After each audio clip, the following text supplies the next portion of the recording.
Hey guys, and welcome back to Robo CAD. In this 3D CAD modeling tutorial, I will explain you how to model this shaft, and it will be used in the gearbox as well, and it will be a second shaft. So let's begin. So I'm opening a part file, a new part file, right? I'm gonna change the background to plain white, and the reason for that, I like working in the plain white background. And make sure that you have selected MMGS as units, right? Then click on the front plane and click on sketch, which is the very first option.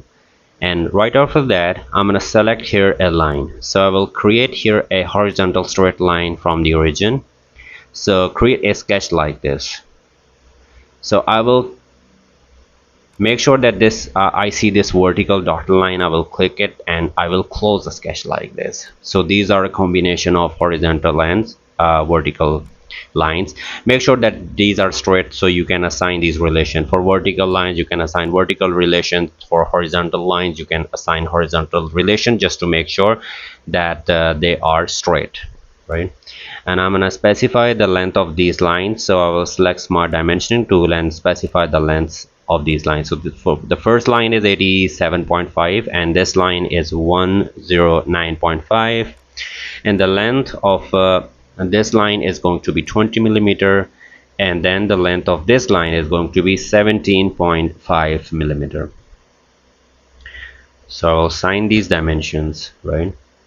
And after that I will press escape button, okay, and I will select this line first, and then I will go to features and I will select revolve path base, right? And if you want to basically this is the line which we have selected, and if for example we have selected the wrong line, then definitely it will create a sketch, but we don't want that. We want this shaft, so I'll select this line and check the box. Alright, so now the origin is right here, okay, and before moving any further, I'm gonna assign appearance.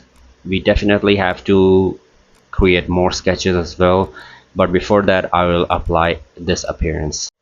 Okay, now let's move forward. Now I want to select a plane which basically cuts this shaft in half. So you can either select the top plane or the right plane, it's up to you. I will click on the top plane, click on sketch, and then I'm gonna create a reference center line from this midpoint to this midpoint of the shaft.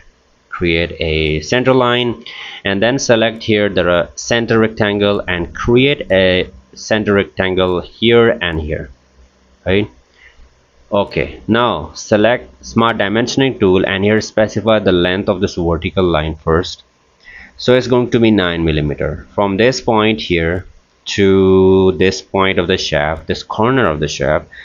You have to specify here the length as 18.5. Alright, so this is 50. I'm gonna zoom out a little bit. Alright, let's change this 50 to 54 instead. Okay, now let's move on to the second rectangle. For that I'm gonna select the smart dimensioning tool, and here the length of this vertical line is 12 millimeter, right?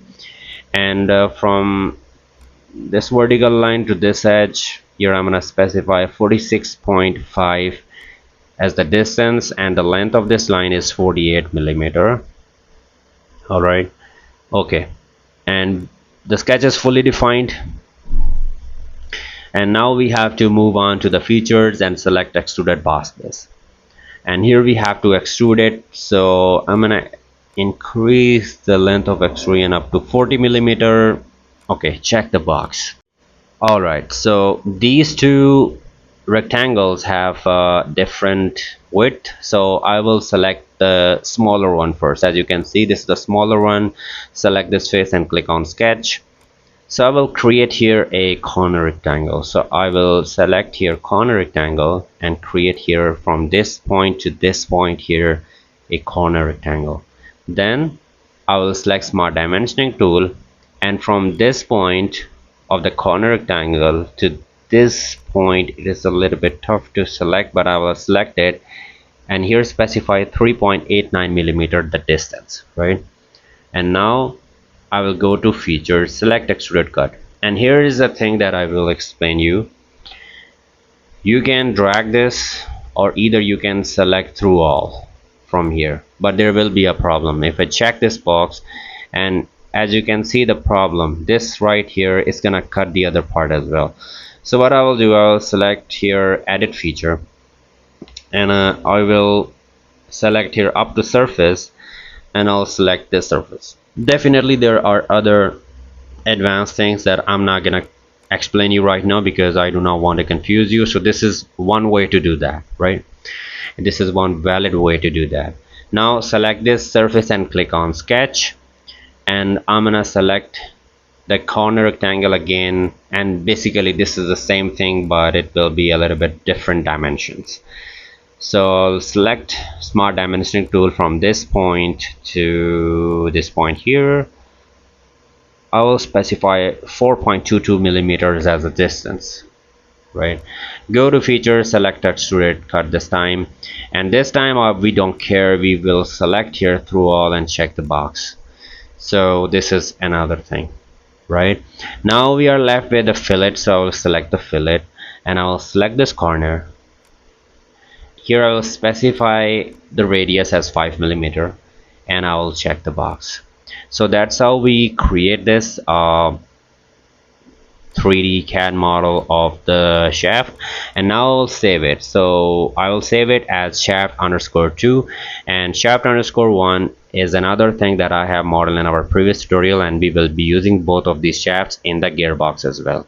So thanks for watching and see you in the next tutorial.